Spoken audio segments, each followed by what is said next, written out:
Greetings everyone. Thank you for joining me at the E today. My name is Sadie and I'm a member of the Everson Teen Arts Council. I'll be your guide as we explore the ceramics collection here at the Everson. Some of you might be wondering, what is a ceramics collection? Well, I'm going to show you. In order to understand ceramics, we'll be starting with mud. Follow me and we can explore the mysteries of this special mud called clay. These are ceramics. And this is clay.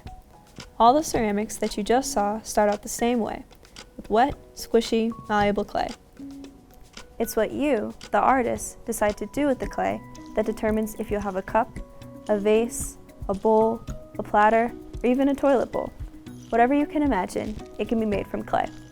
Oh, so you want to know how clay goes from this to this? I have one word for you: heat. If you've ever made cookies, they start out as soft lumps of dough, but if you bake them in an oven, they come out hard and solid. Same thing with clay, but the oven for clay is called a kiln. Place your creations into a fiery hot kiln, bake for a few hours, let it cool, and out comes a new ceramic treasure. Just be sure not to drop it.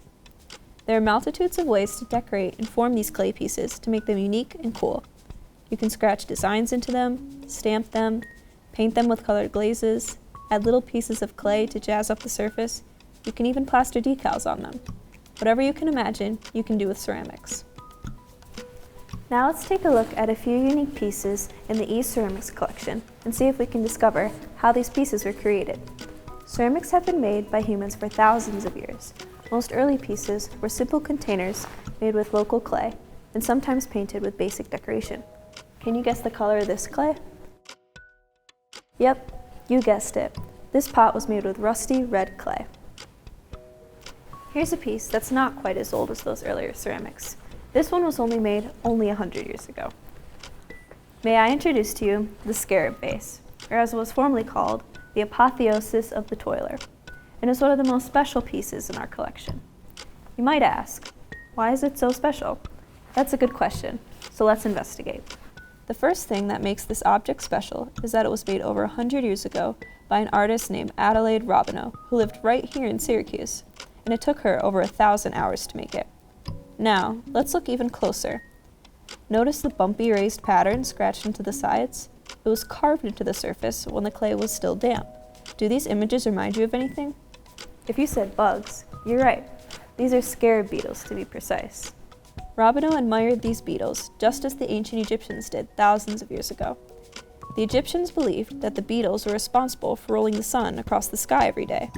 In reality, the scarab beetle is actually called the dung beetle because it spends its life rolling balls of animal poop across farm fields every day.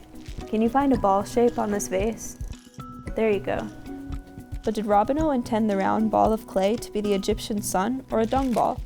Your guess is just as good as mine. We'll never really know. It's a mystery.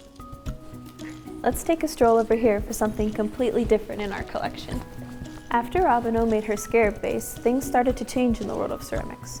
Artists realized they could make all sorts of things out of clay. They weren't exactly useful shapes like a cup, a bowl, or a vase. These artists started using clay to make art. These new ceramics don't look like anything anyone has ever seen before. They had interesting textures, colors, shapes, and they started to grow larger.